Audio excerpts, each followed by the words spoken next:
CH-280 psychic magician की जरूरत। जब आरव ने अनन्या को साथ लाने का सुझाव सुना, उसका पहला रिएक्शन था सिर हिलाना। तुम उसकी हालत के बारे में अच्छे से जानते हो, ये कैसे मुमकिन है? आरव ने कहा। तुम्हारे पास स्विफ्ट स्टार वुल्फ है। वो उसे आसानी से कैरी कर सकता है और उसकी सुरक्षा का भी ख्याल रख सकता है। बनिंग वैली कोई सुरक्षित जगह नहीं है, और मैं सोच रहा था कि तुम्हें एक साइकिक भी ढूंढने के लिए कह दूं। साइकिक एलिमेंट वाले मैजिशियंस बहुत कम होते हैं, और ज्यादातर उनमें से कोई भी हमारे साथ जाने के लिए तैयार नहीं होगा, रुद्र ने समझाया। अनन्या चल नहीं सकती थी, इसलिए अगर समनट बीस्ट उसे अपनी पीठ पर बिठाकर चलता, तो वो एक व्हीलचेयर पर चलने से ज्यादा सुरक्षित होगा। फिर भी उसने अपना ज्यादातर समय यूनिवर्सिटी में बिताया है। डिमन बीस्ट से डील करने का उसके पास कोई अनुभव नहीं है। आरव अभी भी अनन्या को साथ ले जाने को तैयार नहीं था। ठीक है, मुझे पता है कि तुम उसे खतरे में नहीं डालना चाहते। मैं बस तुम्हें सजेस्ट कर रहा था, आखिरी फैसला तुम्हारा ही होगा, रुद्र ने शांत स्वर में कहा। हम सारी जानकारी छुटकी को भेज देंगे। उसे हमसे बेहतर पता होगा कि हमारे प्लान में अभी भी क्या कमी है और आगे क्या करना चाहिए, आरव ने आखिरी में फैसला किया। आरव के लिए यह एक राहत की बात थी कि छुटकी डार्क रेड सोल के साथ ज्यादा जुनूनी नहीं थी।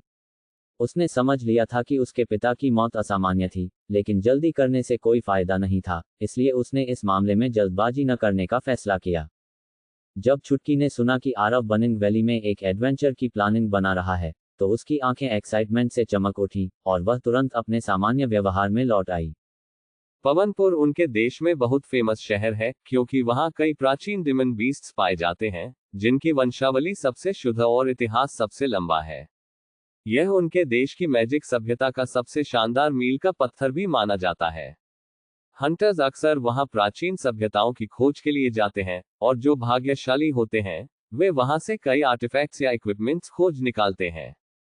दुर्भाग्य से, पवनपुर रीजन बहुत पहले से ही डिमन बीस्ट्स का इलाका बन चुका था, खासकर कुख्यात और बर्बर सैंड टाइगर का। साउथ में, वन आइड मैजिक वुल्व्स को खतरनाक और इंसानियत के लिए बड़ा खतरा माना जाता है, लेकिन सैंड टाइगर के मुकाबले ये कुछ भी नहीं है। डिमन टाइगर स्पीशीज हमेशा से ही शक्तिशाली और बेहद क्रूर रहे हैं।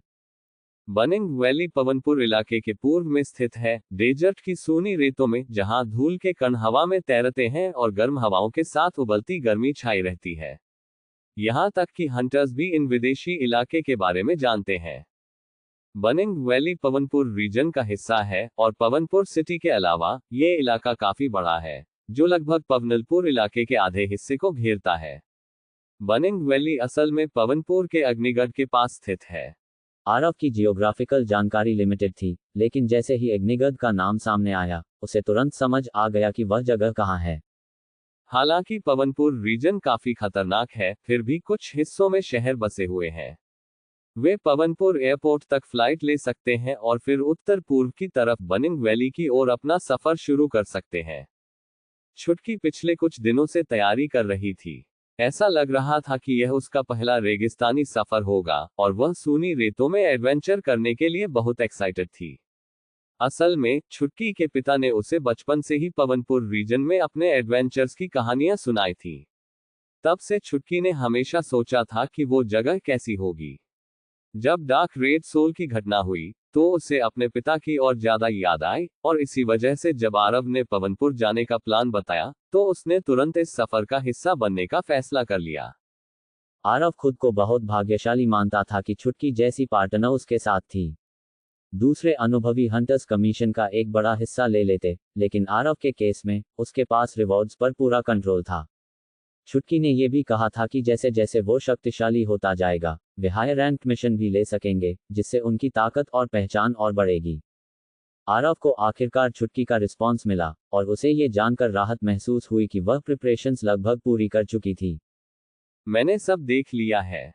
अगर हमारा डेस्टिनेशन नॉर्थ बनिंग वैली है, तो हमें एक जगह क्रॉस करनी पड़ेगी जिसे ड्रिफ्टिंग सैंड रिवर कहा जाता है।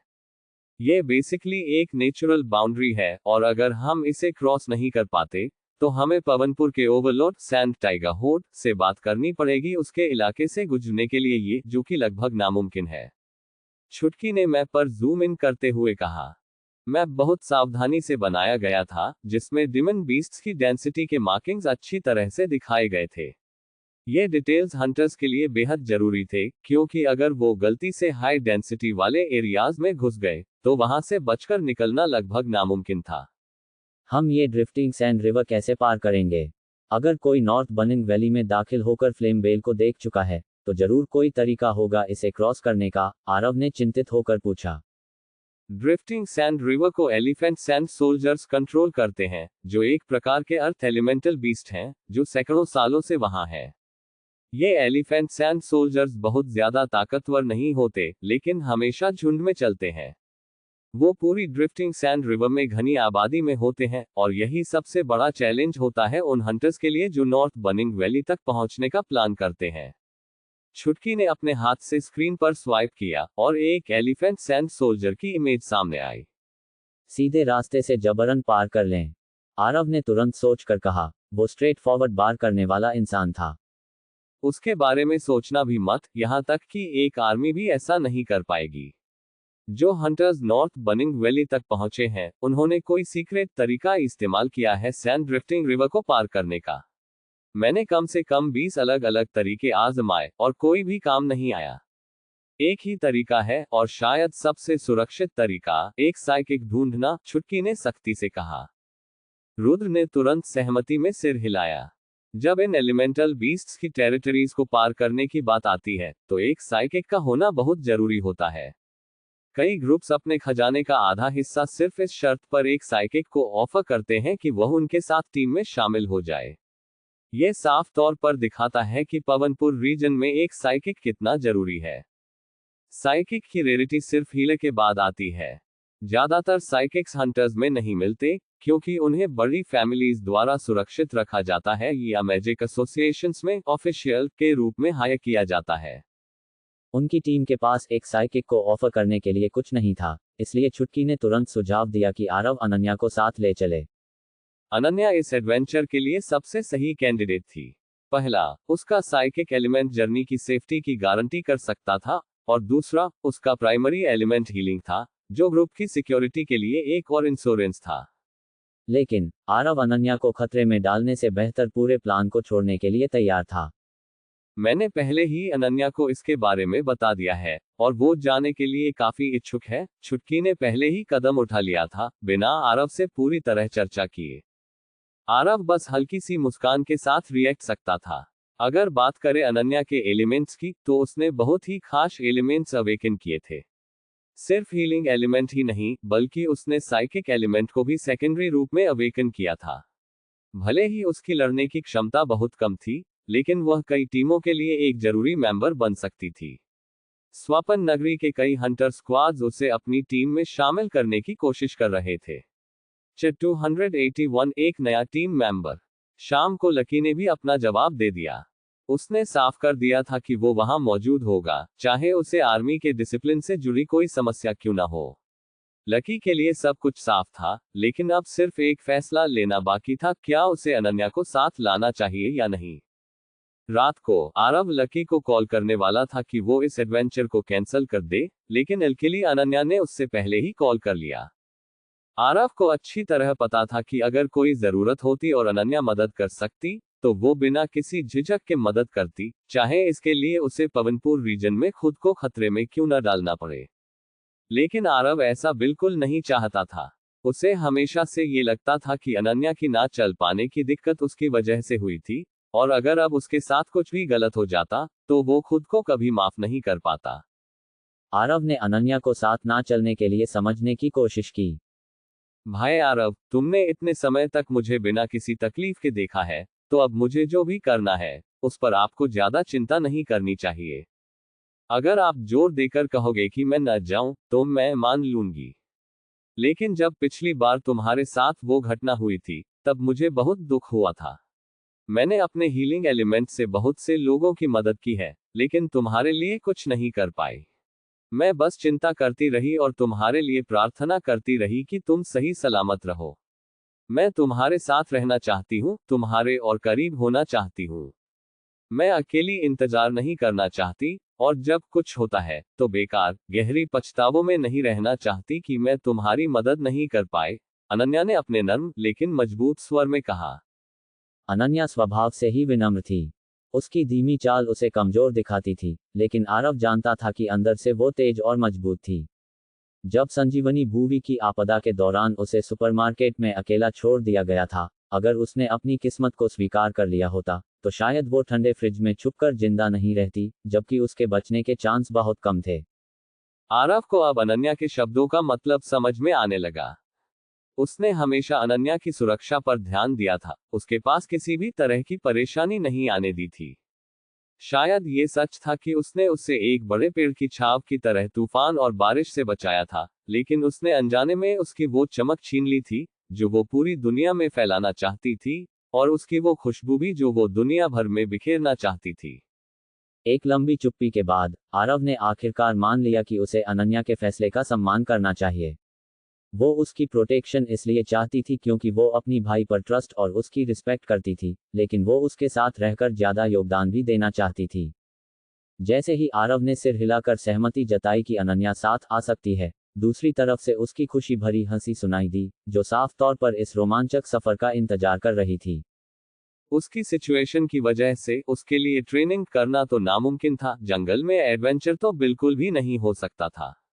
उसके ना चल पाने की वजह से अनन्या के अंदर दुनिया देखने की एक गहरी इच्छा जगा दी थी, अनंत आसमान और विस्तृत जमीनों को महसूस करने की। वो अपने आसपास के माहौल से बोर नहीं हुई थी, बस एक इंसान की नेचुरल डिजायर थी कुछ नया एक्सपीरियंस करने की। जब आरव ने अनन्या की हंसी सुनी, तो उसके दिल में छिपी आखिरी चिंता धीरे धीरे मिटने लगी। साउथ साइड से बिल्कुल अलग डेजर्ट का एक्सपीरियंस शायद उस लड़की के लिए एक अनोखा और बहुमूल्य अनुभव था। उसे बंदिशों में नहीं रखना चाहिए था, बल्कि उसे उसके सपनों को जीने देना चाहिए, जितना भी मुमकिन हो। आरव ने बेसिकली टीम मेंबर्स का चुनाव कर लिया था। इंटेलिजेंस कैप्सूल छुटकी, फेयरलेस फॉरवर्ड लकी, और सुपर सपोर्टर अनन्या। रुद्र ने भी अपनी ओर से एक ट्रस्टवर्दी मैजिशियन को साथ लाया था, शेखावत फैमिली से। नाम था कृति, एक अर्थ मैजिशियन। रेगिस्तान में अर्थ एलिमेंटल प्रचुर मात्रा में थी, उसके बाद फायर एलिमेंट का इलाका आता था। हालांकि लकी का सेकेंडरी अर्थ एलिमेंट बुनियादी आवश्यकता को पूरा करता था कि टीम में एक अर्थ मैजिशियन होना चाहिए, लेकिन एक और अर्थ मैजिशियन को साथ लाना ज्यादा सुरक्षित था। कृति, जो रुद्र की कजिन थी, सेलेस्टियल यूनिवर्सिटी के मेन कैंपस में पढ़ाई कर रही थी। जब रुद्र बनिंग वैली और फ्लेम वैली के बारे में जानकारी जुटा रहा था, उसने सुना कि रुद्र पवनपुर रीजन जा रहा है, और उसने खुद को इस मिशन में जाने के लिए रिकमेंड किया। रुद्र ने साफ कर दिया था कि इस मिशन में कोई खास रिवॉर्ड मिलने की संभावना नहीं है, फिर भी कृति साथ आने के लिए काफी एक्साइटेड थी। कृति न सिर्फ रुद्र की कजिन थी, बल्कि इंपीरियल यूनिवर्सिटी के मेन कैंपस में उसकी अच्छी खासी रैंक भी थी, और वो एक भरोसेमंद इंसान थी। रुद्र के ट्रस्ट के चलते आरव ने भी उसे टीम में शामिल करने का फैसला लिया। इस तरह उनकी टीम के 6 मेंबर तय हो गए। टीम के मेंबर ज्यादा नहीं थे, लेकिन फिर भी इसे एक एलीट टीम कहना सही था। अगर वो फ्लेम वैले के बच्चे को ढूंढने में असफल भी रहते, तो भी पवनपुर रीजन जा ये सफर उनके लिए लाभदायक साबित होता। मैजिशियंस के लिए अपनी क्षमताओं को सुधारने का सबसे अच्छा तरीका यही था कि वो डिमन बीस्ट्स की टेरिटरी में जाकर खुद को ट्रेन करें। टीम के 6 मेंबर्स ने छुट्टी के अरेंजमेंट्स के अनुसार अपनी अपनी तैयारियां की, और सभी जवान एक्साइटेड मैजिशियंस पवनपुर की ओर रवाना हुए। जैसे ही वो पवनपुर पहुंचे, उनका स्वागत रेतीली जमीन की अनोखी सुंदरता से हुआ। आगे का नजारा पूरी तरह से रेतीला था, जहां तक नजर जा सकती थी बस पीली रेत फैली हुई थी। रेगिस्तान के पहाड़ भूरे रंग के थे, जो एक के ऊपर एक जमा हुए थे, और उनकी ऊंचाई अलग अलग थी, जो इस इलाके को और भी रहस्यमयी बना रही थी। साउथ ईस्ट की सीधी जमीन के विपरीत यहाँ की जमीन कई लेवल्स में बंटी हुई थी। जब वो आगे बढ़ते, तो कभी कभी चमकता सूरज अचानक छिप जाता, क्योंकि रास्ते का अगला हिस्सा शैडो में डूबा होता, और इस तरह के नज़ारे की उन्हें आदत नहीं थी। जब वो ऊपर देखते, तो एक बड़ी दरार दिखाई देती, जो दोनों तरफ दीवार की तरह फैली हुई थी, और उनका रास्ता उसी के ऊपर से गुजर रहा था। हालांकि पूरी टीम मैजिशियंस की थी, लेकिन हर किसी के पास टेलीपोर्ट करने की क्षमता नहीं थी। इसलिए वो लोकल्स द्वारा पाले गए तेज ऊंट पर सवार थे, और धीरे धीरे बदनाम बनिंग वैली की ओर बढ़ रहे थे। डिस्टेंस ज्यादा नहीं था, लेकिन किसी वजह से पहले फॉल्ट को क्रॉस करते ही डिमन बीस्ट्स की गिनती अचानक बढ़ गई थी। लोकल्स इस फॉल्ट को बाउंड्री लाइन के रूप में जानते थे। जिस दिशा से आरव और उसकी टीम आई थी, वो पवनपुर सिटी का इलाका था, जिसे सेफ जोन माना जाता था। लेकिन जैसे ही उन्होंने बाउंड्री लाइन पार की और अंदर गहराई में घुसे, उन्हें खुद को चारों ओर खतरों से घिरा हुआ पाया। डेजर्ट में कई तरह के क्रीचर्स रहते थे, जिनकी उपस्थिति का कारण वहां मौजूद अर्थ और फायर एलिमेंटल एनर्जी थी। इस वजह से यहां कई एलिमेंटल बीस्ट्स का जन्म हुआ था। इसके अलावा इस इलाके के ruler beast, sand tiger hunters को बाउंड्री लाइन पार करने पर वो सभी बेहद अलर्ट हो जाते थे। जब आरव और उसकी टीम बाउंड्री लाइन पर पहुंची, तो ऊंट अब उतने कारगर नहीं रहे। ये ऊंट, जो साधारण पोल्ट्री से थोड़े ही ताकतवर थे, डिमन बीस्ट्स की हल्की सी गंध को महसूस करते ही बेहद डर गए और बाउंड्री लाइन को पार करने से साफ इनकार कर दिया। ग्रुप ने विंड कैमल्स को छोड़ दिया और धीरे धीरे रेतीली जमीन पर उतरने लगे। रेगिस्तान की खामोशी को कभी कभी डराने वाली चीखों ने भंग कर दिया था, जैसे कोई सैनिक गश्त के दौरान अपने बेचैन साथियों को संकेत दे रहा हो कि उनका शिकार उनके जाल में फंसने वाला है। उन्होंने मुश्किल से 5 किलोमीटर की दूरी तय की थी, जब अचानक दो पहाड़ों के बीच से एक जबरदस्त गर्जना के साथ रेत का तूफान उनकी ओर बढ़ता दिखाई दिया। गर्जना इतनी तीव्र थी कि उनके कान सुन्न हो गए और रेत के पहाड़ तेजी से धंसने लगे। हम कितने बदकिस्मत हैं, जैसे ही हमने यहाँ कदम रखा, हम इस इलाके के रूलर बीस्ट से टकरा गए, रुद्र ने कहा, जिसने क्रीचर की गर्जना से उसे तुरंत पहचान चुका था।